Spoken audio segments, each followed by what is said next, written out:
Gopi Jana Ballabha Girivaradari.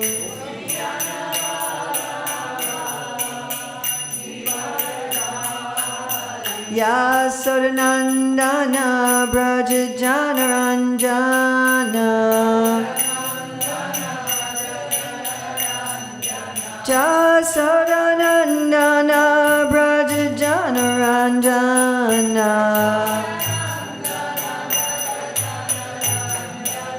Yamuna Tiravanachari. Yamuna Tiravanachari.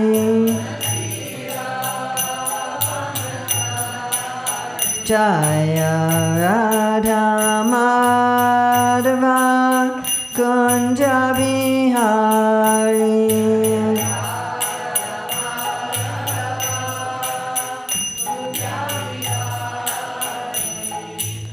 Gopi Jana Ballabha Girivaradari.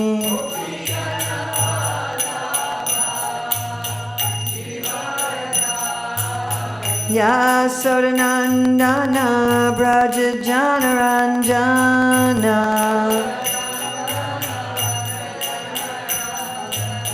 Yamuna Tiravanachari.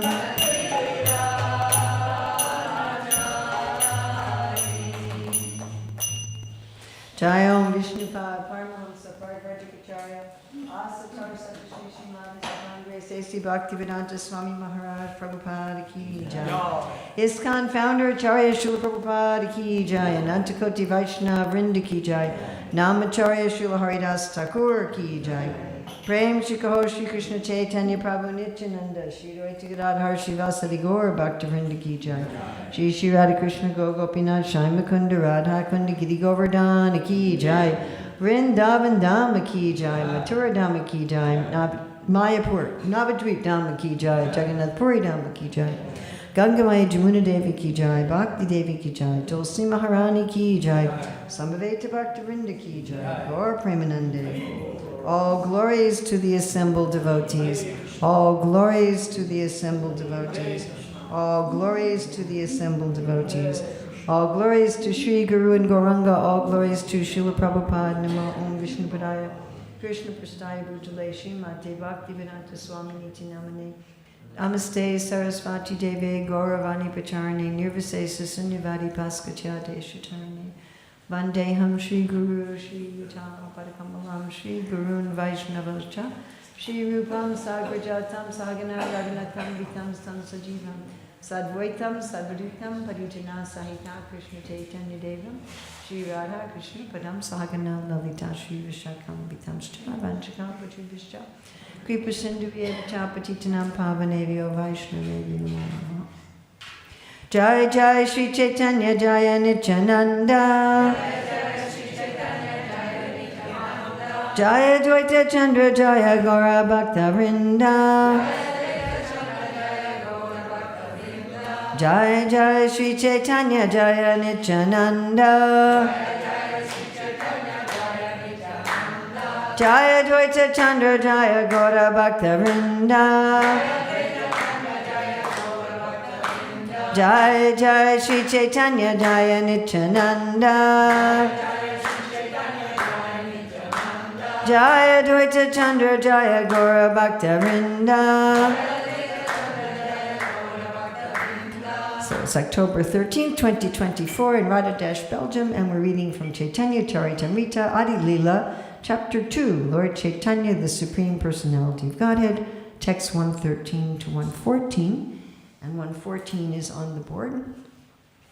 And I was so happy to see I was going to speak on this verse. I was like, this is one of the most interesting statements, one of those anomalies, one of those, this is what we always say, but there's this too over here. It's like that. So text 13. Krishna ke kahaya keha nara narayana keho kahe Krishna haya sakshat vamana. Some say that Sri Krishna is directly Nara Narayan. Others say that he's directly Vamana. Why Vamana?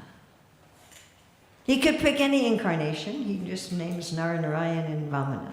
So some people say Krishna is actually Nara Narayan. Some people say Krishna is actually Vamana. And the verse that's on the board. Keho kahe Krishna kshiroda shai avatara. Asambhavana he satya vachana sabara. Please chant.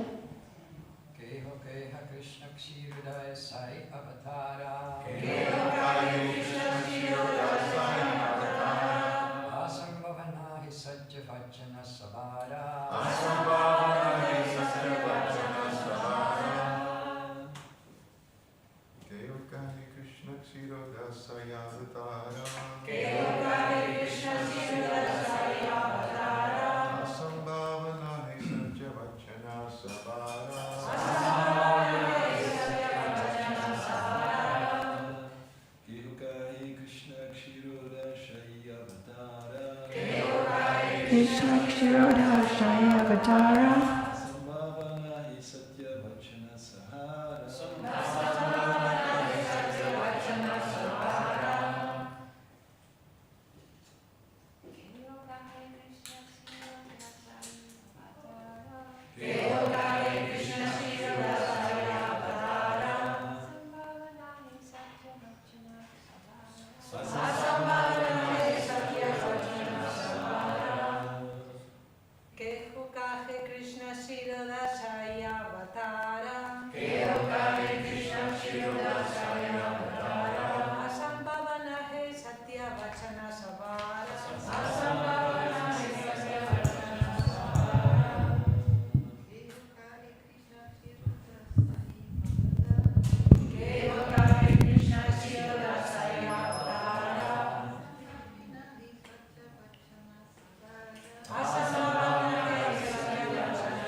Keho, someone, Kahe, says, Krishna, Lord Krishna, Kshirodakashai, Kshirodakashai Vishnu, Avatara, incarnation, Asambhava, impossible, Nahe, is not, Satya, true, Vachana, speeches, Sabara, of all. Translation by Srila Prabhupada. Some say that Krishna is the incarnation of Kshirodakashai Vishnu. None of these statements is impossible. Each is as correct as the other. So, it's a very strange statement. So, Krishna is an incarnation of Nara Narayan, Krishna is an incarnation of Vamana, and Krishna is an incarnation of Kshirodakashai Vishnu, and that's all fine. That's not what we usually read, is it? No. Srila Prabhupada's purport, the Laghu Bhagavatamrita 5383 states, Ata eta puranadau kechin nada sakhat matam mahendranu jatam kechit shira boy saitam sahasra shiras shir satam kechit vaikuntanatam Bruya Krishnasya Munayas Tat Vrit Anugamina. The translation of that verse from Laghu Bhagavatamrita is, according to the intimate relationships between Sri Krishna, the primeval Lord, and his devotees. The Puranas describe him by various names. Sometimes he is called Narayana, sometimes Upendra, Vamana, the younger brother of Indra, king of heaven, and sometimes Kshirodakashai Vishnu. Sometimes he is called the thousand-hooded Seshanaga, and sometimes the Lord of Vaikuntha. So some say that Sri Krishna is directly Nara Narayan, others say that he is directly Vamana. Some say that Krishna is the incarnation of Kshirodakashai Vishnu. None of these statements is impossible, each is as correct as the other. So who is God anyway? I mean, at least we have some pretty good idea of who is God. If you ask, in most religions, if you ask the Muslims, they have, not a clue really. He's great. He's merciful. Okay, and.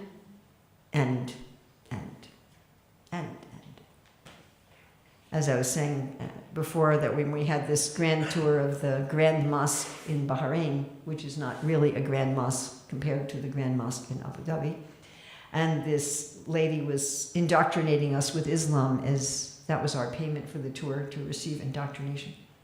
And so, if you go to the Grand Mosque in Abu Dhabi, they don't do that. So she made a statement that Allah is the most beautiful, so I got all excited. And I said, in what way is he the most beautiful? And then she was like, oh no, what did I say? She said, well, there's so much beauty in the creation. I said, well, okay, but how is he the most beautiful? And she couldn't say anything. Because they have an idea that God is formless. Right? So the Christians, they have some idea of Jesus as God, but they don't have much idea of God the Father. You have the old man in the Sistine Chapel, and I've seen a lot of Christian tracts from Protestants where he's just faceless. Kind of looks like he's wearing a suit with big shoulder pads, and he's sitting in a big throne. And there's a big screen with everybody's life, and he goes, heaven, hell, heaven, hell. You don't really get anywhere. In Judaism, he's just called the name. Hashem, just the name. Who's God? He's the name. And you don't go anywhere. What is the name? Just the name. What is his name? The name. So, you don't get anywhere past that. And so it's very, very vague. So we like to brag, justifiably so. We like to brag that we have a very good idea of God. We can give his name, his address, his many names, his activities, his devotees, his qualities. We can list 64 of his unlimited qualities, and we can talk about And then we're also and Krishna is the supreme. He's the avatari. Krishna's tu Bhagavan Swayam. He's the avatari. There's many, many forms. Advaitam Achyutam Anadim Anantarupam Madhyam Purana Purusham Naryoganapcha. He's got so many forms, but Krishna is the original form. And this is our main preaching. Yes, Krishna is the original form. And sometimes devotees fight with other devotees of Krishna, like, the Sri Vaishnavas, who will say that Vishnu is the original form, and we get in unnecessary fights with them. But here, Krishnadas Kaviraj is saying, you can say Krishna is an incarnation of Shriradakshai Vishnu.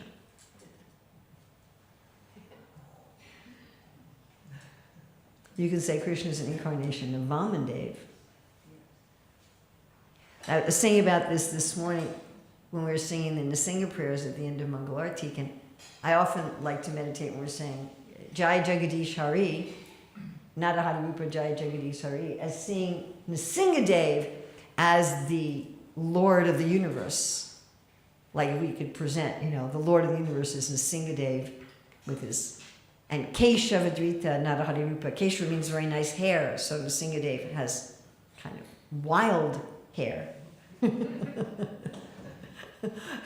and if he's just killed Hiranyakashipu, it's got blood in it. So he's got this wild, bloody hair, And this is the God of the universe. So this morning I was also thinking, because of this verse, I thought, we could say Matsya Avatar is the Lord of the universe, right? That's one of the prayers of the Das Avatar. Whoa. The Lord of the universe is a fish. Imagine if I went to this Muslim lady and I said, actually, the Supreme Lord is a fish. And he's master of, I'm not sure, Keshavadrita, like, I guess his beautiful scales are his Keshava, or Kurma. I worship Kurma, and because she doesn't have any hair. Right. Someone was telling me that they play this instrument that's like a dome. What do you call that? That instrument? The bell dome? Huh? Handbang. that looks like a dome, and you can put it in a rucksack on your back so you look like a turtle. You have this dome instrument. So the Lord of the universe is a turtle. Of the whole universe, the master, you finally see the Lord of the universe, and he's a big turtle.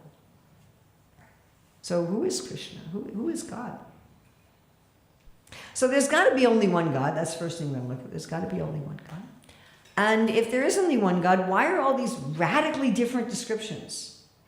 Why are these different religions with different descriptions, or even different followers of the Vedas with different descriptions?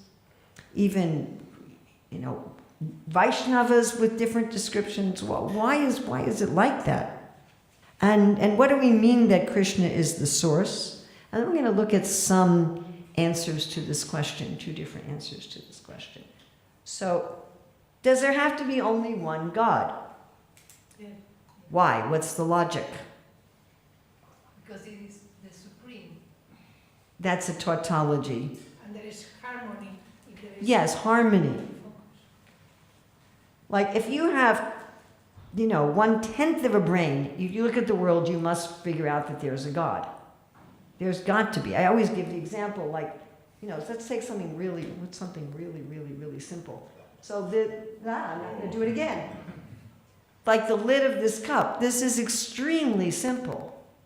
But if you think what has to go into making it, you need some kind of mining operation to get the metal, and then you have to purify the metal, and then you have to pour it in some kind of mold or bang it. You have to do something to... It actually requires a lot of intelligence, and not even just one person is involved in making this. Right? And this is very simple. And what to speak of something that's more complex?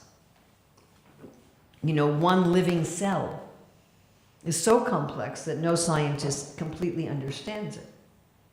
So how can you say there's no God? If any archaeologists were to find this lid, then they would immediately say, oh, human beings were here. Immediately. They find this in a dig. So it must be a God. And then we can tell things about God. He likes variety. He likes order, like the sun rises at a certain time, but he also likes surprises. There are earthquakes and things like that. I mean, we can tell something about the nature of God by looking at the world. And the Yamadutas make the point that we can also tell there's only one supreme head. And they say, because otherwise there won't be harmony. They get very upset because who did they think was God?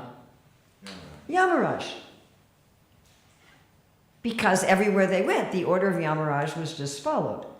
And then they go to Ajamila, who seemed to them to be a very sinful person, and with good reason for them to think that way.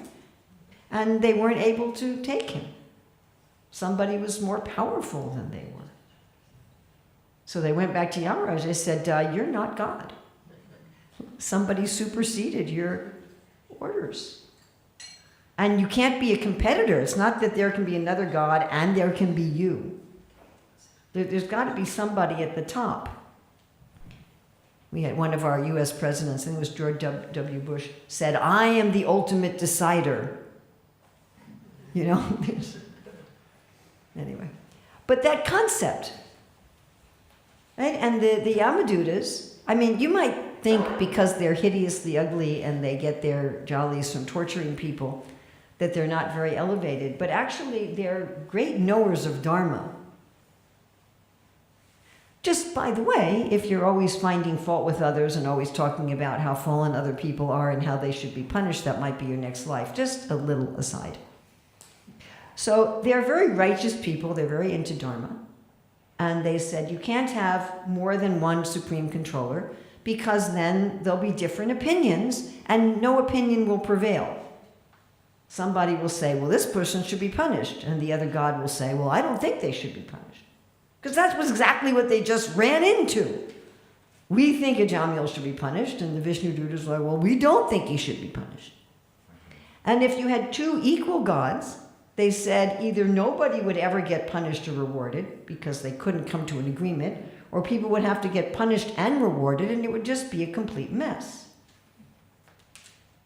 There has to be a top, just like in most governments, there's a top court. And when the top court decides, that's the decision. You could have disagreements among other courts, but there's a final decision. So just logically speaking, there has to be one God. Otherwise, there's chaos. And if you think about cultures that talk just about many demigods, they do describe a rather chaotic universe, don't they? Where some demigod can just whimsically give benedictions or whimsically, and there's no real order. Okay, so if there's one God, why don't we have an agreed upon objective description? So we have so many religions that have an impersonal idea or a very vague idea, right? And even within our own Vaishnav tradition, we can describe God differently. You can see that God is a huge fish who's golden with a horn. That's also God. And if you want to say, well, what's the supreme form of God? That's also subject to debate.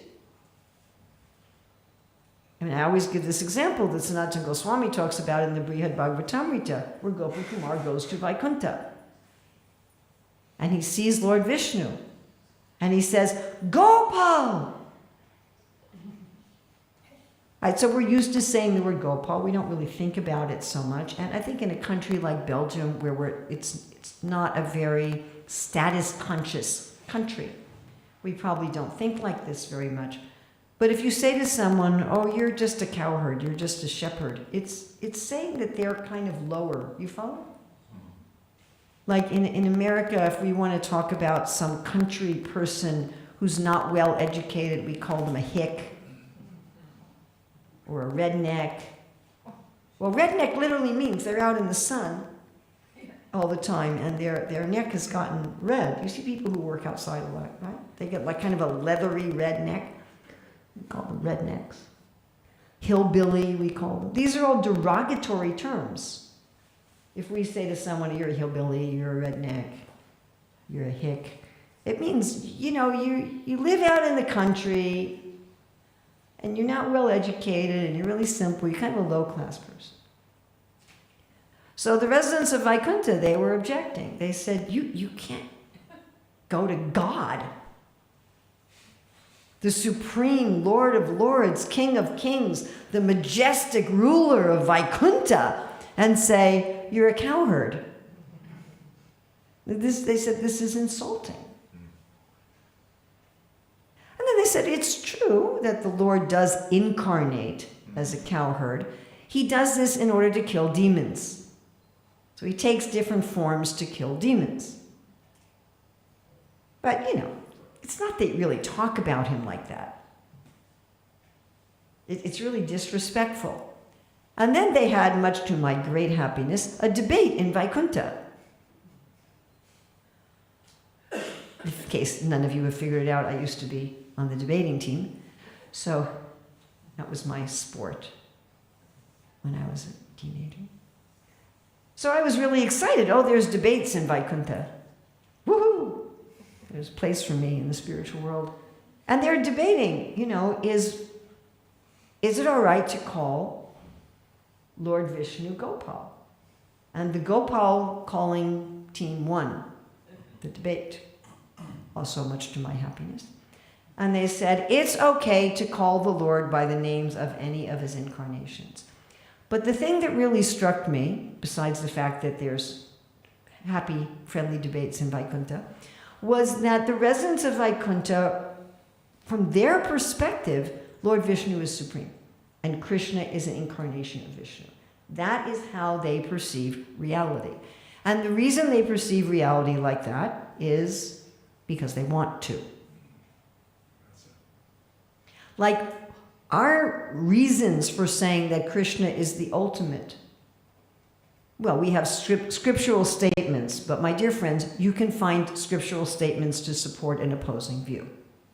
And the reason that they say this, reason we say that Krishna is supreme, is because he's Akila Rasamrita Murti. He's the form of all rasa. We're looking at it from the point of view of variety of rasa, that Krishna has a greater variety of rasa. And we're looking at it from the point of view that he has a greater degree of intimacy. We're considering intimacy to be higher than majesty. But that's what we call an a priori assumption. We're assuming that intimacy is higher than majesty. That you know a person more. A person is more who they are in an intimate situation than in a majestic situation. But those who think Vishnu is the supreme, they have a different definition of what's higher. Their definition of God who's more God is more God. The God who's more godlike must be the highest form of God. And Krishna as Gopal is not particularly godlike. He's genuinely afraid of Mother Yasoda, which bewilders Kunti. She's like, how is it you're actually afraid of Mother Yasoda? He doesn't know what to do when his friends go into Aghasura's mouth. He's like, boy, now what do I do? Prabhupada says, if Lalita tells Krishna, Radharani's angry, you can't see her today, he's like, I guess I can't come in. That's not godlike, you understand? You think about the kings, in the Bible, in the book of Esther. So when the Jews are going to be slaughtered in the kingdom, and her cousin Mordecai says to her, you should go and see your husband, the king, and plead for the life of your people. She says, if I go to see him without an invitation, I can be killed. He's my husband, but he's the king. And I can't just go and talk to him whenever I want. She said, I risk that if I see him, I'll be executed. So she fasts and prays for 3 days. And then she goes to enter when he's in holding court, she goes to enter, and she's risking her life to do that. And then he holds out the scepter and he says, yes, I accept you. So this is the way the king is with his own wife. But when Lalita says, you can't see Radharani, Krishna's crying. I can't see Radharani. And he has to think of some disguise or something, or some trick. So my point is, he's not very godlike. Yes, he loses the wrestling match with the cowherd boys. And he has to carry one of his friends on his back because he's the loser. And so the residents of Vaikuntha, they say, well, this form of the Lord, because he's not very godlike, therefore he cannot be the supreme God. The supreme God must be the most godlike incarnation. Therefore it must be Narayana. And according to Krishnadas Kaviraj, they can say that. It's not that we should say they're wrong. Especially we shouldn't say they're offensive. I mean, even the impersonalists, if they're not Mayavadis are committing offenses, but impersonalists are not offensive. They're also not wrong. Brahmeti, Paramatmeti, Bhagavaniti, Sabjate. They're not wrong. You can say Brahman is God. In fact, you can say the universe is God. Yes? Is the body of the universe the form of God? Yes. So all these, spiritual people who talk about the universe, they're not wrong. We're not going to say, well, that's not God. It is. The universe is the body of God, the rivers are his veins, and the trees are his hairs, and the sun and the moon are his eyes, and that's also true. So, why can't we agree? And even if you're going to talk about Krishna, Mother Yasoda always thinks Krishna's a little boy. She doesn't think that he's have anything to do with the gopis because she thinks he's too young. Just like even in this world, parents, normal parents, they always see their children as children. I remember my father coming to see me, and he said, I'm the youngest, and he said, oh, you're my little baby. I said, Dad, I'm a grandmother now. He said, well, to me, you're my little baby. It's just natural. Like I know my children are adults. It's not that I don't know that. My daughter's a grandmother herself. Our oldest son is going to be 50 years old in a few days. So I know he's a grown man, he's a father of children, But to me, he's a little boy. So Mother Yasoda and Nanda Maharaj, they always see Mother Rohini, they always see Krishna and Balaram as little children. They see like that. You know, and the gopis, they see Krishna as an adolescent. They see him differently. So why? Why is this? Why? Well, first of all, the fact that everyone sees God differently, and everyone sees God differently, is one of the strongest pieces of evidence that God is a person. Right? If we were to describe, like, the lid of this cup, I'm pretty sure that everyone in this room could agree upon a description. We could talk about, you know, the diameter, and we could talk about the circumference, we can talk about the makeup of the metal, we can talk about the engraving here, which is kind of interesting. Engraving. Radhadesh Temple, Vyasasan. We could talk about the angle of the engraving, we could talk about the rust on the back and even describe it, and we could come up with an objective description with which every single person would agree. Yes? But when it comes to a person, is that true? If we take anyone here, right, we take Vishaka and we ask everybody, describe Vishaka, it's all going to be a little different, right?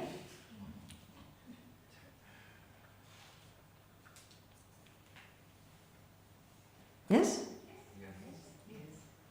So, Ekachakrakam, he's a temple. Tell me about him. I'm going to get a different description from different people. Why? Because we're talking about persons. And we show different parts of ourselves to different persons too, don't we? I mean, for sure, my children perceive me differently than people who are not my children. My very good friends perceive me differently. And then I have enemies who perceive me very differently as well. You know, like when I gave that talk in Spain in 2014 and there was no place to sit, so I sat on a table, and somehow or other, there are people who decided that that may be the enemy number one of the Hare Krishna movement. Because I sat on a table. Prabhupada sat on a table in Harvard, but anyway. So, you know, different people will perceive us differently because we're persons. So God is a person. Also, Krishna is responsive. How you want to see him, you will see him. He's very responsive. Can someone think of an example of this in the Shastra? One Krishna is there and all these different people seeing him in different ways. Yes? When Kamsa was killed.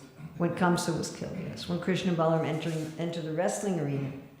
So there's described, and this particular description is used by Srila Rupa Goswami in his discussion about improper mixing of tastes, which I think is one of the most misunderstood parts of the nectar devotion. So I don't know how far off on a tangent I want to go here, but the reason that Srila Rupa Goswami is describing this at the very end of the nectar devotion is that in the process of spontaneous practice, the practice of spontaneous devotion, one should take up the practices that nourish their devotion.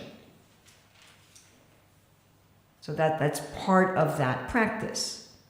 Just like we've been talking a lot about our nature and our temperament, that we should do the kind of work that nourishes who we are, so that we can give the most to society. That's on a material level, and if we offer it to Krishna, then it's spiritual service. And this is true also for Vaidhi Sadhaka. Also, they should do the kind of service where they can offer the best service. Some people are going to be really good at garland making, and some people are not. I mean, it's just what it is. And in the higher levels of service, you do the service that particularly nourishes your individual relationship. And Srila Rupa Goswami talks about there's some that are very nourishing, there's some that are neutral, and then there's some that actually are going to impede your inner mood.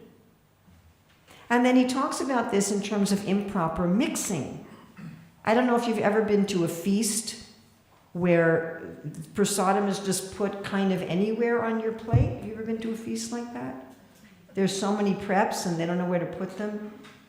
And so they put, the fig chutney on top of your sweet rice, which is on top of your kofta ball. And it's just not a good mixing of tastes. It doesn't mix. Sweet rice and kofta balls, you end up with what Rupa Goswami calls a ras abas. Abas means a shadow or a reflection of a taste. You don't actually end up with a taste. Yes? So there's different ways of mixing for different people. So certain people in certain rasas can mix certain tastes, and people in other rasas can mix other tastes. But after explaining this goes with this really well, this is kind of neutral, this doesn't go with this at all, then he says, but anything that helps you fall in love with Krishna is good.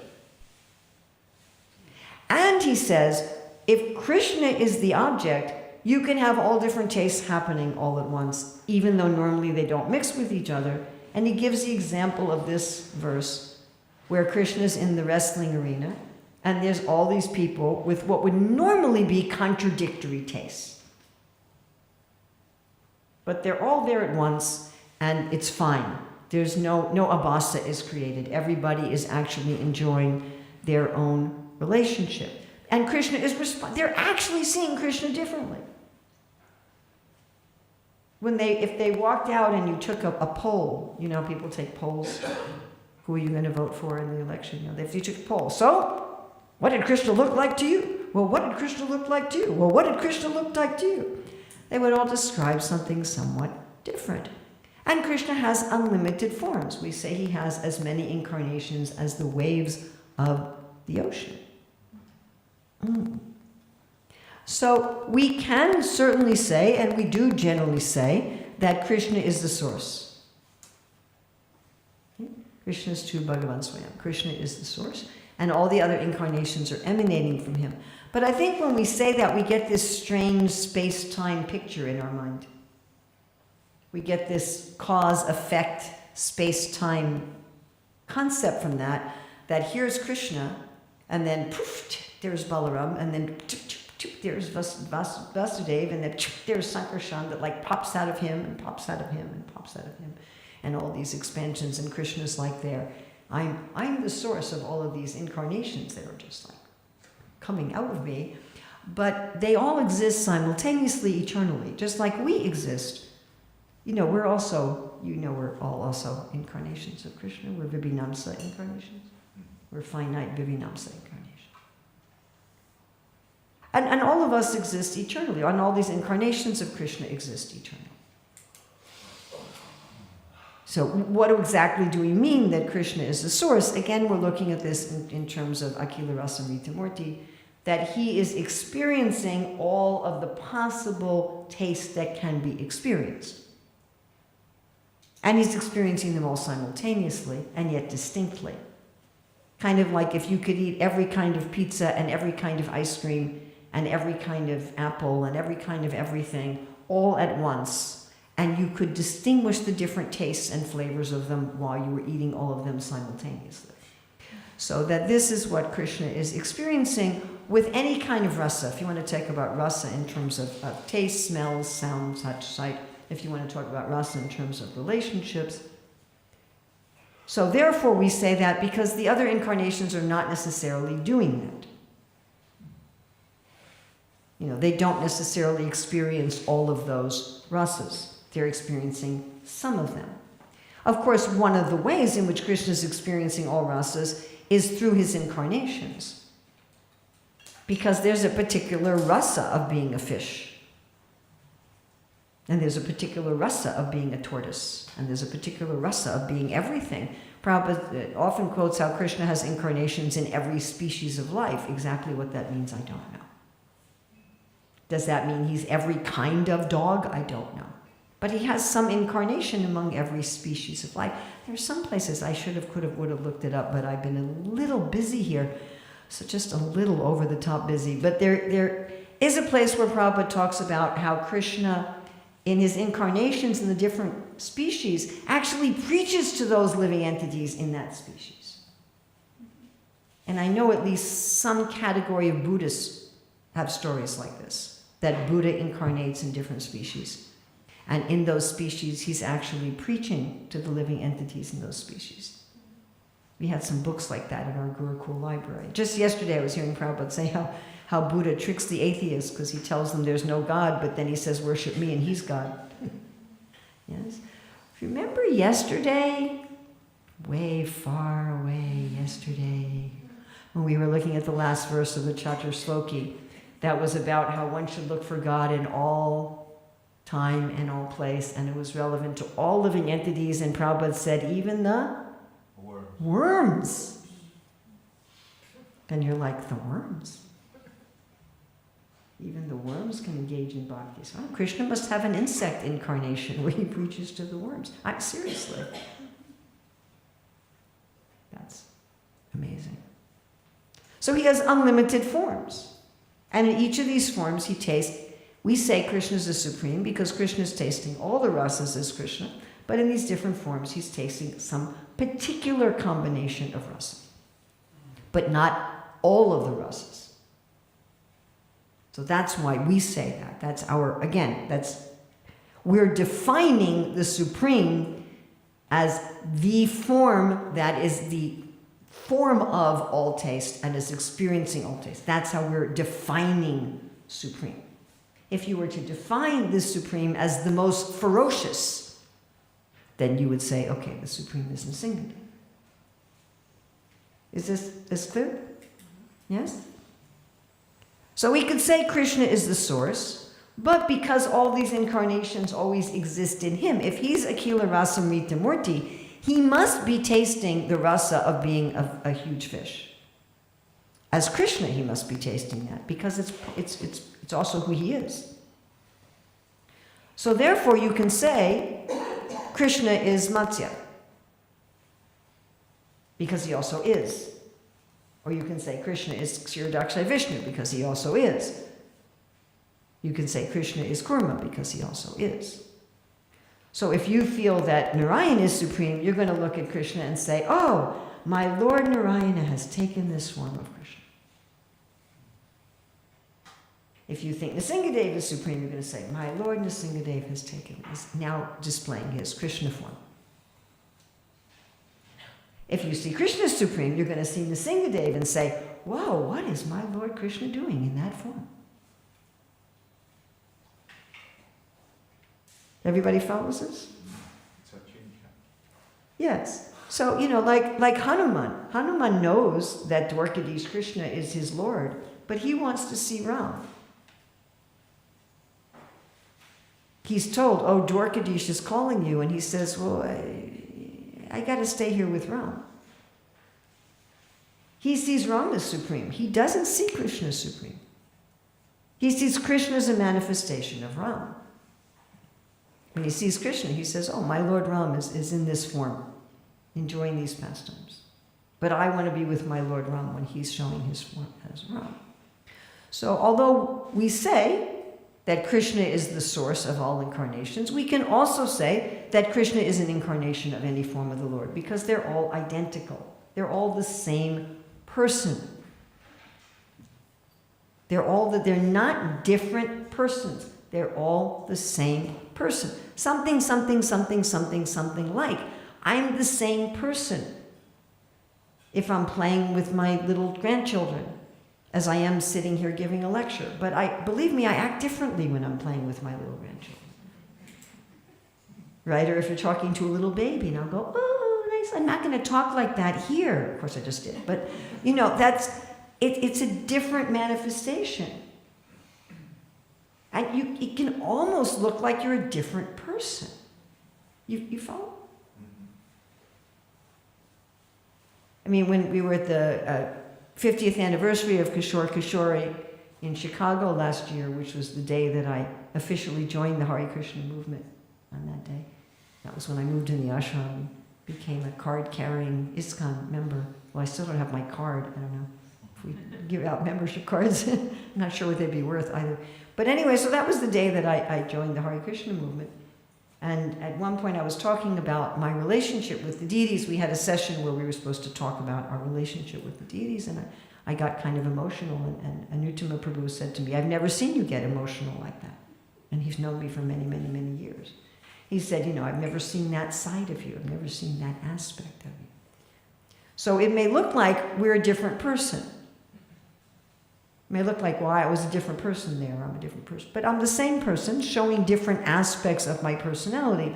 So all these different forms and incarnations, they're all the same person. There's only one God. There's not competing gods. Nrsingadev's not competing with Matsya for rulership of the universe. Now, of course, sometimes the different incarnations of God argue with each other.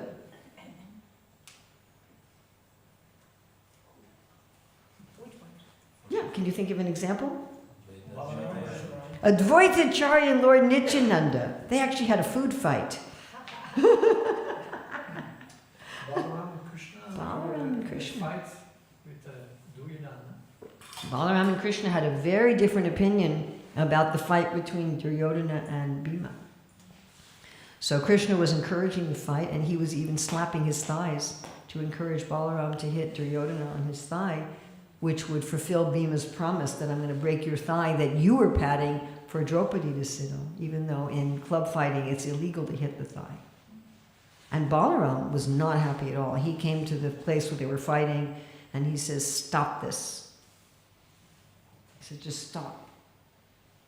He said, Bhima is stronger, Duryodhana is more skilled, you're evenly matched, no one's going to win, except by unfair means, of course, which is what happened. And stop this. And Krishna was just, didn't say anything. It wasn't another time where Krishna and Balaram disagreed. I think with the marriage. At the marriage of? Arjuna with the daughter of. Yes, Arjuna with Subhadra.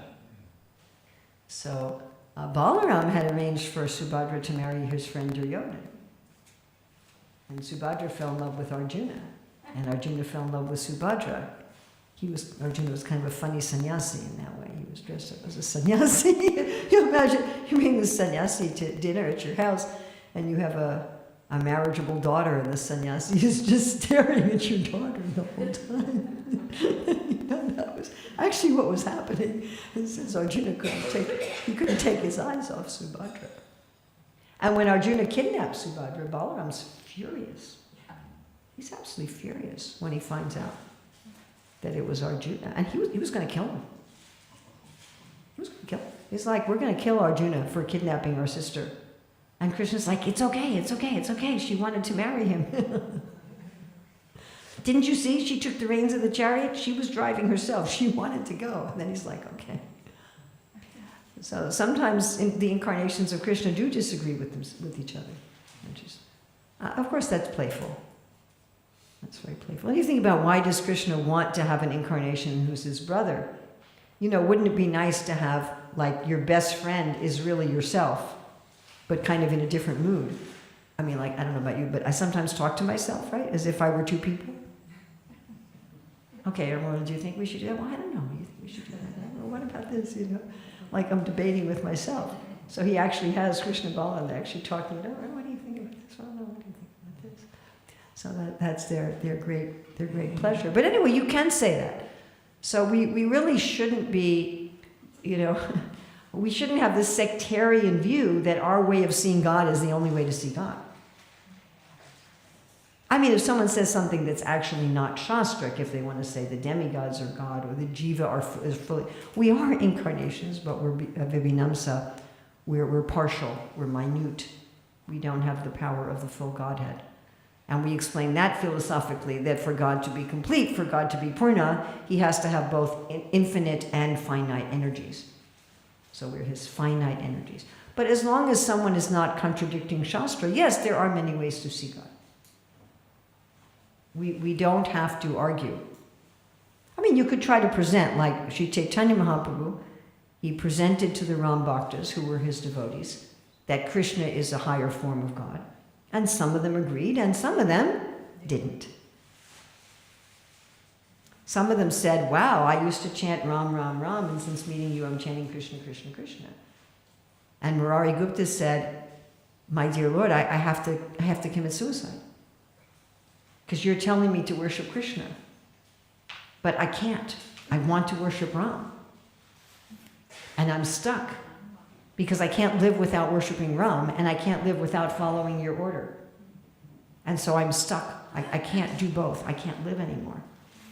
And Lord Chaitanya says, no, you're fine. He said, happy is the person who's devoted to their master. So one reason there's so many forms of the Lord is that Krishna appears as we desire to see him. So 2 verses that really strike me in this regard. So one is 3:9-11, and this is Lord Brahma's prayers for the creative energy, something I used to chant every day. He says, you manifest yourself in the particular eternal form of transcendence in which they always think of you. There's another verse in 3:14-50 that the Lord can assume the form desired by the devotee.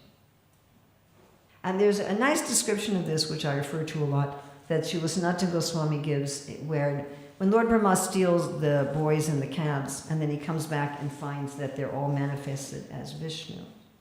And then he sees each Vishnu is being worshipped by innumerable living entities. He says there that the Lord has unlimited qualities and there are unlimited jivas, and each jiva is attracted to a particular quality of the Lord. So we each have our own particular rasa with Krishna. You can say there's 5 primary rasas, but then there's subcategories, like you all know with the cowherd boys. There are the older cowherd boys who have a mixture of parental. Then there are the younger cowherd boys who have a mixture of servitude. Then the cowherd boys who are the same age. Some are more or less intimate. Some are involved with Krishna's romantic affairs, and some are not. Right? So there's all these, and then with each of those, there's varieties and varieties and varieties and varieties. Sri Rupa Goswami doesn't describe all of them. With those in conjugal ras, Sri Rupa Goswami and Ujjwala Nilamani describes 360 varieties of the conjugal ras. And then he says, I can't describe it more. I'm not going to describe it more than this. But actually, there's as many varieties as there are living entities. And each cowherd boy has their own particular type of relationship. Each gopi has her particular type of relationship. Each flower has its particular type of relationship. So you can make broad categories.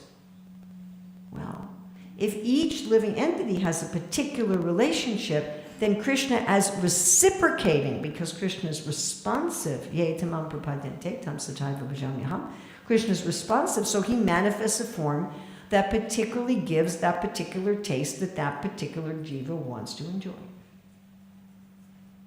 So Krishna's enjoying a particular taste from each jiva, and he's giving each jiva a particular flavor of enjoyment.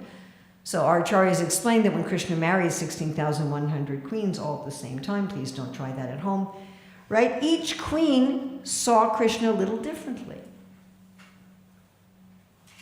because she had a somewhat different relationship with him. So you know what? No 2 devotees are ever going to see God exactly the same. We're going to perceive him according to our relationship. So although there's one God, because he is Akhila Rasa Mritamurti, because he is the form of all taste, therefore in his unlimited forms, each of them display a slightly different combination of tastes. You know, if you had a huge buffet of hundreds and hundreds of preparations, each of us would make up a slightly different plate. Some preps we'd go, I don't think I want to eat that. And the person behind us would go, that's my favorite prep. And then we'd have different amounts. Right? One person might take a little bit of one, another person is taking a huge amount of that one. We have different tastes. So it's the same with Krishna. We're appreciating different aspects about him. Yes. So this is ultimate personalism. And although we accept that the impersonal form of God is also God, we don't deny that. And there's plenty of facility. If people want to merge into the Brahman, that's an option. You know, if you're like, I don't know if I can handle Leela. I mean, I have one god sister who's decided to become an impersonalist. She said, I tried personalism and it just didn't work for me. You know, I don't want to be a person. Well, that's available. You know, if you don't want adventure. I mean, Krishna's Leelas they're all of the Lord's Leelas, they all have intensity to them, yes? No intensity. Your boat's wrapped with Vasukis wrapped around your boat to the horn of Matsya, and you're going through the waves of devastation, trying to keep all the seeds dry. And keeping the sages from falling out of the boat. That's intense. Yeah? You know, you're churning the ocean on the back of Kurma and this hala hala poison comes out. That's pretty intense. You know, Vamandev, all of a sudden he's like,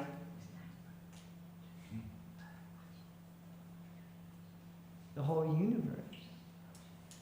There's intense emotion. Nrsingadev is pretty intense emotion. There's all these competing Vavichari bhavas. So I don't want that. I just want to be peace. Okay, you can go into the Brahman. That's available. Or even you can have a personal Shantaras. You can be the Lord's chair. You can be, you know, the Lord's flower. I'm just here. Just here. Oh, so nice. I'm just here. You know, there's a variety available. So of course we want to give Krishna to everybody so they have the opportunity. But God is unlimited. He's one. He's only one. There's only one. There's only one supreme. There's no competitor for God. But we have this incredible personal understanding of Krishna and our personal relationship with him. What a wonderful, exciting, eternal adventure that we have. So questions, comments, additions, subtractions, corrections, chastisements. Microphone passed around.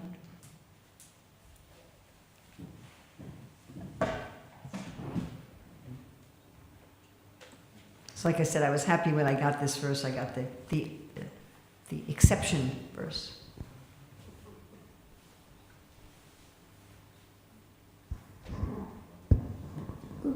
So, thank you very much for... I got posed for the photographer. We had photography yesterday too, right? Yeah. Yes. So we hear that Srila Prabhupada is explaining that it is very difficult in this age if you follow, for example, worship of Ram. You said it is for different age. It is very difficult for self-realization is difficult. So then, could you give me a quote? I cannot remember. You need to find it. I'd like to find that. Yeah, I definitely heard it. I mean, it's just... Oh, you're reminding me that I told you I would do something today and then again, because I'm going to blame my schedule. I forgot. Is there a Bhagavad Gita? Okay, I'm a little, you'll forgive me if I'm a little skeptical of that. Because Srila Prabhupada installed deities of Lord Ramachandra in temples. Mm-hmm. Thank you. Now let's see if I can find it without a computer. Yes, anyway, go on. So then what we understand that in Kali Yuga the method is chanting Hare Krishna. Yes. And so then if you for example, if people are coming and you're trying to kind of, support their spiritual life, or if they don't even have like practice, but when you're kind of introducing the chanting, this is what we are doing here, introducing them for the chanting Hare Krishna. And then this is Krishna, this is Ram, whatever. So then What did Prabhupada say about the word Ram in the Hare Krishna mantra? He was saying it's the same. What did he say? Ram. Can be Ramachandra. Or Balaram. Or himself. Or Lord Nityananda. Or Radhika Raman. I suppose it could even be Parasuram, yeah. So he did say that. And it's in the purport in the Chaitanya Charitamrita. I mean, the thing is, I mean, it's just an example, but I'm just speaking that we know that it is from Prabhupada, that this is the method for this age. It is the chanting of the Hare Krishna. Yes, So but then did how to present Prabhupada it? also, but chanting Hare Krishna mantra has the word Ram in it, and Ram can be understood This as Ram is Ram an Chandra. example, just an example of Okay. Ram, but I'm speaking about different people have different, different strong or not so strong, or this coming from maybe from tradition, that they follow a certain way of. Okay. of, Well, therefore, worship. we always present Krishna, like Lord Chaitanya always presented Krishna. Yeah. But if after presenting Krishna, if someone says, okay, I get it, but I really, really, really want to worship, Yeah. Parasaram. Yeah, so to present it, it's not wrong, right? If somebody said that it is, that this is from his tradition or her tradition, we worship. Well, Prabhupada also such- said that, we can encourage people, if they don't want to chant Hare Krishna, they can chant the name of God in their own tradition. Yeah, this is if they don't want, but for our presentation, we can present it the way. As long as we don't Prabhupada present it in a sectarian way. said. As long as we don't say, if you don't chant Hare Krishna, you're going to hell forever. Yeah. Yeah. Let's see, I found one verse immediately, but let's see if I can find the other one. So as long as we don't go there, as long as we don't have, it has to be the Hare Krishna mantra. Prabhupada said, if you have another name of God, you can chant another name of God. And how you understand the mantra, we're not supposed to interpret the mantra, but we do have the explanations of the mantra given by our acharyas. We have an explanation given by Srila Jiva Goswami, we have an explanation given by Bhaktivinoda Thakur, we have an explanation given by Vishnu Chakravarti Thakur, and they're all somewhat different from each other. And like in Bhaktivinoda Thakur's explanation, he generally refers to Hare as Hari, as a way, because Hare is a way you can speak to either Hara or Hari. It's the vocative form of either. So in part of the Mahamantra, he says that Hare is talking to Krishna also as Hari, and in part of the mantra, he says Hare is talking to Srimati Radharani as Hare. So that's also there. So I think we need to be careful of having, anything that's sectarian or fanatic. At the same time, our business is obviously to preach the Hare Krishna mantra. We're the Hare Krishna movement. So our business isn't to preach Om Namo Narayanaya mantras. Yes? Very, very much. Mike. It was You said in the beginning that the Muslims, they have no form of God, no idea that Nothing. God has a form. But my wife and me, we were part of an interreligious dialogue group, and we came to this point of God has a form or not, and that there was a teacher, an Islam teacher, and he said, no, God has no form, and this and that. But in the end, we convinced him that God must have a form, and then he admitted. He said, yes, actually there's a part in Islam that it is said that when you come to paradise, you can see God face to face. Well, just like I mentioned that quote from Exodus in the Bible, where it says Moses sees God face to face like a friend speaks with another friend, but Maimonides interpreted that impersonally. So, you have just like Sankaracharya has gone through the Vedas and he's interpreted all the references to personality impersonally. So these religions were not originally impersonal. They have some acharya in their line who skewed everything impersonally. And now if you try to find personalism in them, it's extremely difficult.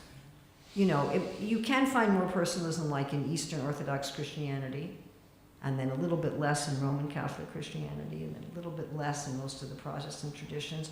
And then all the religions have their mystic traditions where they've kept the personalism, like you have the Sufis who've kept the personalism, you have some of the Hasids who connect, so you have, the Carmelites who kept, so you have some, but they're kind of off the beaten track. Yeah, they're really marginal. And if you go to most of these religious places of worship, you're not going to hear much personalism. In fact, you may hear abject impersonalism. Thank you. Yeah.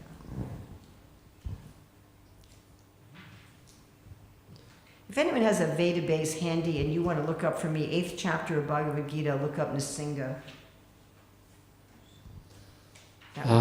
Concerning disputing other kind of perceptions of God, Lord Chaitanya Mahaprabhu himself, he was converting Sri Vaishnavas into Gaudiya Vaishnavas. Yes. Concerning being Krishna in a superior form. Well, he was giving the option, just like I was talking about with Ram Bhaktas. Well, he was quoting that Krishna is the superior. Lakshmi wanted to join Yes. Rasalila. That's why I say this verse today is an anomaly. I was very happy when I got this verse to speak on, because I always like things that are far out and controversial and difficult. It's just kind of my wiring. So, this is an anomaly, this verse, in the Chaitanya Charitamrita. Almost always we present it differently. Almost always we present that Krishna is the highest. Because we follow in the footsteps of the Acharyas. But our Acharyas also say this Krishna Das Kaviraj is also one of our Acharyas. But how we preach. Yes, but we also have to accept this. We can't deny this. Like, for example, We're Prabhupada. not going to say, oh, this is a preaching strategy of Krishna Das Kaviraj, or this is some, or this. He's not talking about Siddhanta here. He is talking about Siddhanta. That. Yes. Which verse is this? We found it. Excellent. She's first class. What's the verse number? 14. Okay, I've got to remember that. I Yes. just want to say, because we are from Western culture, Yes. and when they were asking Mahatma Gandhi, what do you think about Western culture? And he says, it's a good idea. It would be a very good idea. So we are considered to be inferior to Vedic culture. Yes. So we are following Vedic culture because Yes. it's considered to be superior. Correct. So it's the same way if we worship Lord Krishna, Radharani, it's considered to be more superior to worshipping Lord Jesus or worshipping. That depends. Just like when in Madhya 8, which we'll be talking about tomorrow. Am I doing Raman Sambad tomorrow? Tuesday. Right, nope, I'm not giving class tomorrow. So and that chapter, as I already explained, Krishnadas Kaviraj said that whole chapter, Madhya 8, is Siddhanta. And Srila Rupa Goswami and commentaries by Srila Jiva Goswami and Vishnu Chakravarti Thakur in Bhakti Rasamrita Sindhu say the same thing. We can look at the rasas and we can say the Madhurya ras is superior. Yeah? Everybody agree? Okay. However, the point made by all of our acharyas is whatever rasa you have is superior for you. So, superior in what sense? So, it's, again, we're personalists. Superior for you. Kripamoy's daughter, Jahnavi, years ago recommended that I read a book about Saint Teresa of Avila, who appeared in Spain around the same time as Sri Chaitanya Mahaprabhu. She was a Carmelite nun, which means she was following all 4 of our regulated principles. And she was mostly the Carmelites were mostly engaged in meditation. Anyway, it's very clear in her writings that she attained Madhurya Bhav. I mean, there's no question about it. And the same with St. John of the Cross. I mean, for that, St. John of the Cross was considered a heretic by the Catholics at that time. And he was persecuted, and St. Teresa of Avila was also persecuted. She would exhibit ecstatic symptoms that the female Carmelite nuns had to have mentors who were male priests, which is odd in and of itself. But anyway, her mentors would tell her that her ecstasies were coming from the devil. Her ecstasies and her realizations were coming from the devil. And the way she writes, she says, I've taken a vow of obedience to the church. And therefore, I did my best not to meditate like that. But she couldn't help it. She was already a very developed in prema. And she writes, she writes about how we're not this body, and she writes about how that the form of God is beyond anything that's considered or described in my own tradition, which I thought was very interesting. So she was a worshiper of Jesus, and through worshiping Jesus, she came to Madhurya Bhav of Krishna. She did. Now, I wouldn't say that that's going to happen to most worshippers of Jesus. That's going to be an exception, because it's not widely talked about. There is one gentleman who I've met personally many times, who continues to be a leader in the Catholic Church. He's written many books, and he regularly preaches to groups of thousands and thousands of people, very famous, but he's also become a Hare Krishna devotee. He's chanting 16 rounds for many, many years, reading Prabhupada's books, and so forth. And he gave a lecture I attended on bridal ecstasy in Roman Catholicism, and how this concept of Madhurya Bhav is actually in the tradition, just like the same thing that personalism is in Islam. But he was saying this understanding of bridal ecstasy is not so much preached in the Catholic Church. You're not likely to go to a Catholic church and hear the priest talk like that. But is it available there? Yes, it's available there. I met a gentleman who was a teacher of Buddhist Vipassana yoga for over 25 years. And he came to our temple and he said, one day when I was meditating, I saw Krishna. And he said, I was shocked. He said, I was told there's no God. What to speak, there's no form of God. So there's a sense in which we can say something is the highest. And there's a sense in which we can say something is only available here. And that's true. And there's another sense that you can't say that. The first time that I was with Srila Prabhupada, personally, and one of the reasons that I became a disciple of Srila Prabhupada. So my father was there. I was in Chicago in 1974, and he said, Srila Prabhupada, I'm not a devotee of Krishna. Of course, he became a devotee of Krishna, but he said, I'm not a devotee of Krishna. I have my own religion. And Prabhupada said, just like we're in Chicago, and many planes are coming to Chicago. He said, but what is the meaning of many planes? They have to know they're going to Chicago. He said, so there can be many religions if you know that you're trying to know God and to love Him. And if you know you're trying to know God and to love Him, Krishna's not limited. I'm going to say something really outrageous, okay? I used to teach ISKCON history here at Bhaktivedanta College for many years. One of the most difficult services that I have ever done, and it would always take me a few days to recover from that. Like literally, I would never allow anyone, you attended my classes in ISKCON history, I would never allow anyone to record the classes, and it would take me about 3 days to emotionally recover. But one of the points that I always made in my classes is that even through some of the most difficult times of ISKCON history, there were still people achieving Krishna Prema. We weren't constrained by that. Even when we had some leaders who were really off, and policies that were really off, and things going on that were not the way they should have been going on, that didn't prevent the members from achieving Krishna Prema. That was always still available. So,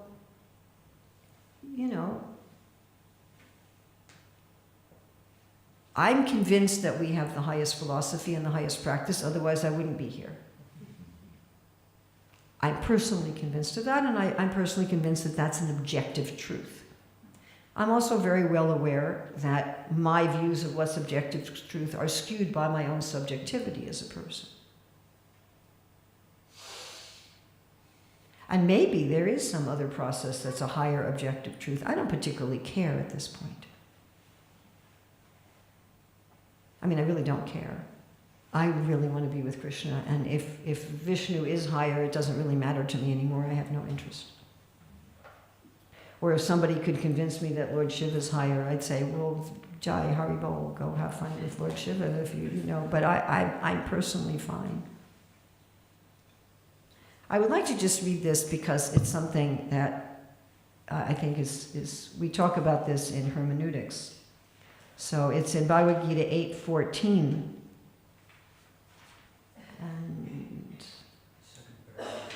Second paragraph, okay. A pure devotee always engages in devotional service to Krishna in one of his various personal features. Krishna has various plenary expansions and incarnations such as Ram and Nrsimha. Ready? Ready? And a devotee can choose to fix his mind in loving service to any of these transcendental forms of the Supreme Lord. Okay, got that? Yes. Okay. Let's turn now to 1865.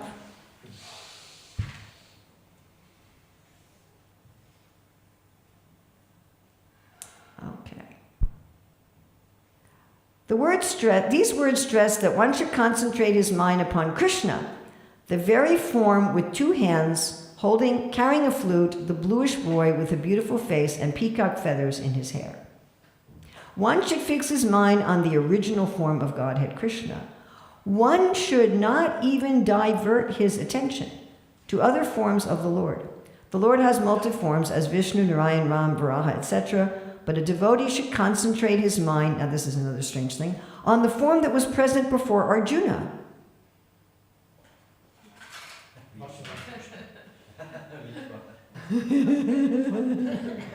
I love this purport. So, first of all, the form present before Arjuna, Krishna was not carrying a flute. I really don't think he brought his flute to the battlefield. Maybe, I don't know, but I don't think so. We have a little interlude in the fighting. Let's have a musical concert. I don't think so. So, first, Prabhupada's saying we should focus only on Krishna holding a flute with a peacock feather. And he says we should not divert our attention to other forms of the Lord. And in his other purport, he says we can fix our mind on any form of the Lord. And we discuss this in hermeneutics because we say these are absolutely contradictory instructions.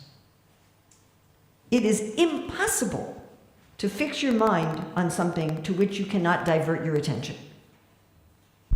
If I'm fixed, you say you cannot divert your attention.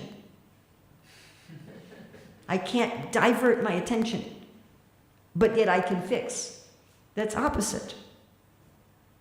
And he's giving these both as shoulds. Now, if we want to take which of these is more the Hare Krishna movement, we'd have to take chapter 8 purport. Because we chant every day prayers to Lord Nrsimhadev. We have deities of Nrsimhadev. We have deities of Ram that Prabhupada installed. Even you could make an argument about Lord Chaitanya. You could even make an argument about Jagannath. Couldn't you? Based on the 18th chapter purport? Yes? That I shouldn't even be looking at Jagannath or Lord Chaitanya? You could make that argument. What to speak of Ramchandra, and Prabhupada had to celebrate the incarnations of, all of of course some of them we don't have appearance day for, like Matsya and Kurma, but we celebrate Vamandev, we celebrate Nrsimha, we celebrate Ram. Yeah? Prabhupada wanted us to do that. Well, I'll tell you, on Ram Navami, we are definitely diverting our attention to Ram. For sure. So how do we bring these together? Of course, the 18th, Prabhupada said these purports were his ecstasy, and Prabhupada must have been in some very interesting ecstasy writing this 1865 purport to say that we should fix our mind on the form of Krishna with his flute and peacock feather as was present before Arjuna. And this tells us something. This tells us that whatever form the devotee is fixed on, the devotee sees that form in all the other forms of God. If you're fixed on Krishna, when you see Jagannath, you see Krishna, like Lord Chaitanya did. He looked at Jagannath, he saw, there's my Krishna playing his flute. If you're fixed on Krishna, when you see Nrsimhadev, you see, oh, there's Krishna. He's interesting. Like how my Krishna is having this form. So both of these are true. It's not that one purport is wrong and the other one is right. They're both true. And how do we see them as both true? Yes. And I'm now going over time, the result of which some people are quietly leaving. And just one additional point on the comment of Stoka Krishna Prabhu about Lord Chaitanya preaching to Venkatabhata. So in what mood was he while doing that? Lord Chaitanya? Yes, he was in a joking mood. You know, it was a joking, light conversation. It's fun for him, fun for everybody, yeah. because they had a very intimate relationship, and it was after developing that relationship they had this conversation. So I think that's also very important. For us, it's also very important not to, heavily preach to somebody where we don't have a relationship with, where we don't have the experience ourselves of the depthness of our Krishna relationship. So I think we should also not take that out of the context. Lord Chaitanya preached. No, he did it in a joking way. Yes. On the basis of rasa, not even on the basis of tattva. Correct. Yeah, it's on the basis of rasa. Yes. Yes. Evidently, this was an exciting topic.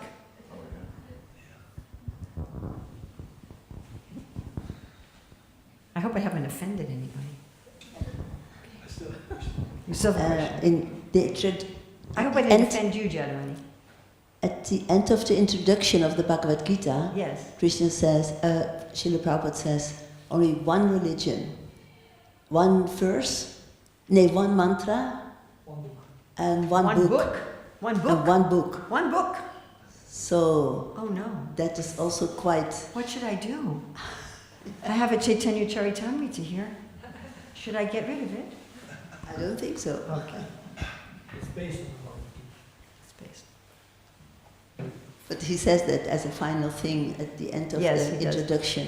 He does say that. Yeah. At the same time, suppose we tried or we aimed to destroy all the religions of the world and to have everybody be not only a Gaudiya Vaishnava, but everyone to be ISKCON if you want to get really sectarian. What would we have to do to accomplish that, historically speaking? Sorry, I also taught sociology of religion. Historically speaking, if you want to try to impose one religion, a particular sect of one religion on the world, how do you have to do that? Through what? Or education. Education. Historically speaking, how is it done? Violence.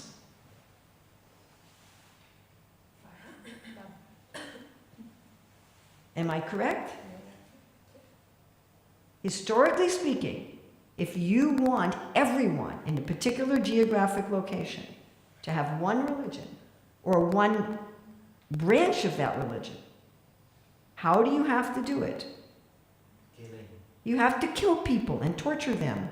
Sorry, my dear Spanish Mahalakshmi, the Spaniards used to be world terrorists. Am I correct? The Roman Catholic Church used to be the primary terrorist organization in the world. The reason that there's so many Catholics in South America is through torture and killing and terrorism.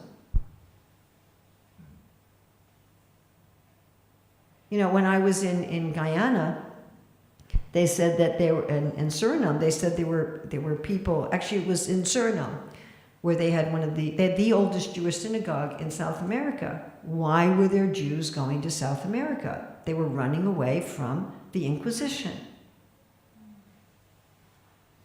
where they were being tortured. Why did America get colonized? People were running away for being tortured for being Protestant, being Quaker. The Amish were being persecuted because they would baptize adults. The church in Europe was baptizing infants, and they were Anabaptists. They said, how can somebody take a vow as an infant? So they would baptize infants, but they said, you have to make a decision as an adult. That's why they have the Rumspringa, where the Amish they give their freedom. They say, you have to have your freedom to choose this way of life.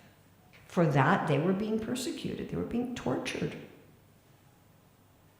The church tortured, what's his name, who produced the first English Bible. What was his name? Anyway, they tortured him. After he was killed, they cut up his body. And he was a heretic because he produced a Bible in English that people could read. David? Wasn't David?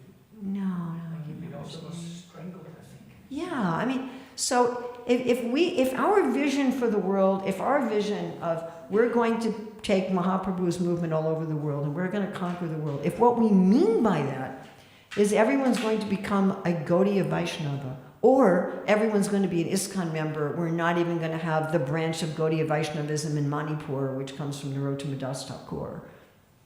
We're not going to have the different branches in Orissa. We're not even going to have the Nimbarka Sampradaya who worships Radhakrishna in Vrindavan. It's all just going to be us. Then, my dear friends, we're going to become terrorists. Historically speaking, that's our only option. You're not going to get everybody to have one religious belief through education. It's not going to happen. Historically speaking, it just won't happen. Could we bring bhakti to the world? Could we bring chanting the holy name of the Lord to the world? I personally believe that we can. And because all of these traditions do have personalism in their tradition, they actually do. Even some forms of Buddhism are actually quite personalistic, where they really worship Buddha as a person and they have demigods, and so they're even... All of the bona fide religions have personalism at their core, and they all have bhakti in their core, and they all have names of God somewhere. Even if some of their acharyas have told them, you can't say the name, But it's there, and I see that our movement will revive that in the religions of the world. And we will have Harinam Sankirtan going on in all the streets of the world at all times. But there will be different mantras. Even we just read the other morning in the Harinam Amrita that you read, that one form of the Hare Krishna mantra is Hari Haraya Nama Krishna Yadavaya Namaha Gopal Govindaram Sri Madhusudan, which Prabhupada said we could also chant that. And he called that a form of the Hare Krishna, of the Mahamantra, which is like, oh, that's interesting. So, I would just urge us to be very, very, very, very careful. To be extremely, extremely careful that we don't get this. It's the opposite of personalism to say the way that we understand God and the way that we perceive God is the way everybody has to understand and perceive God. That is actually at its root an impersonal concept, that God can be objectified. So there's no way that Prabhupada is saying that statement literally, because obviously we have more books than one book. And obviously we have more mantras than one mantra. We all chant other mantras as well.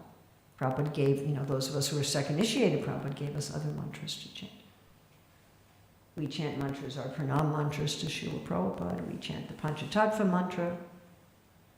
So it's obviously not a statement that if we're going to take that as a literal statement, then it doesn't comport with what Srila Prabhupada taught us in general. So this is also hermeneutics, how to understand a statement. It was actually the ecstasy of Lord Shiva. Yes. When he was meditating Krishna, he said, let there be one mantra, let there be one Yes. name. So Prabhupada picked in on that. He said, let's have the Hare Krishna mantra, let's have the Gita. Yes. So it's in context and mood. Yes, thank you. Thank you. It's in context and mood like that. And you had a question and we were getting very late. Yes. I still wanted to ask More and more people are hungry for prasadam. I was the first to put up my hand. Yes, I'm sorry. I didn't see you first. No, but my deep apologies. I'll try to be humble. So, your god sister says she wants to be impersonalist. She became an impersonalist. She became impersonalist. But how then do you go back to Srila Prabhupada? How do you come in front of your spiritual master when you say, have chosen, I become impersonalist? How do you preach? I can't speak for somebody else. No, but I mean, like. And she told me that she still has deep love for Srila Prabhupada. She's a god sister of mine who joined very early, and she had a lot of personal association with Srila Prabhupada. A lot. And she said, I'm really more drawn to Buddhism, and I don't know what to do. And I said, well, you can always, have an altar with Prabhupada and Lord Buddha and offer your food like that. She said that made her very happy. She said, okay, I want to do it. She says, I don't want to leave Srila Prabhupada, but I just couldn't deal with Krishna. So I said, okay. And another thing that I heard, there is one statement, I don't know where that, the incarnations, like when Krishna comes as Buddha or as Vamana, that they come for their specific disciples. Yeah, it could be. And then, but when Krishna comes, it's for everybody in Lord Chaitanya. That's true, but then you have Lord Chaitanya who had some Ram Bhaktas. Yeah, but I they're open. They're open for everybody. Yes, because Krishna is Akila Rasa Mrita Murti, because he is the form of all taste and all rasas. Yes, but there are going to be some devotees who say, well, this is the form and this is the taste that I want to have, and that's personified in Ramchandra. That's personified in Vishnu. I have a godbrother also who says, I want to go to Vaikuntha, I don't want to go to Vrindavan. Yeah, but I mean, like, by that, what's historically, you know, when you live in the time of Buddha, you know, it's going to be historically different when Krishna is there. There is that's also true. That's also true. You know, generally, the incarnations also exist eternally. There's facility for everyone. So we can say, you know, by Shastra, by Guru, by Acharyas, this is the highest, but we also have to say, what is the highest for you? Maybe something else. I mean, there were some Ram Bhaktas who once they heard about Krishna, they're like, oh, okay, I want Krishna. And they were, I mean, we have many, many, many devotees who used to be worshippers of Lakshmi Narayan who've become worshippers of Krishna. Of course, sometimes when I visit their houses, they have an altar. Okay, so on the altar they have Gaurnitai, they have Radha Krishna, and the altar is in a cabinet. So there's like a shelf in a cabinet, and underneath the shelf there are doors. And they open the doors and there's Lakshmi Narayan. They were the deities that were worshipped in their family for generations and generations, and they still, when they do their puja, they say, well, we keep them behind the doors of the cabinet, but we open the cabinet. So I've seen that. We should really stop, because otherwise everyone who's here, they won't get any of the Mahaprasadam, all the sweet rice and the burfi will be gone. Oh, it's Ekadasi, no sweet rice today. Maybe everyone here is fasting. That's when it is. Srila Prabhupada ki jai.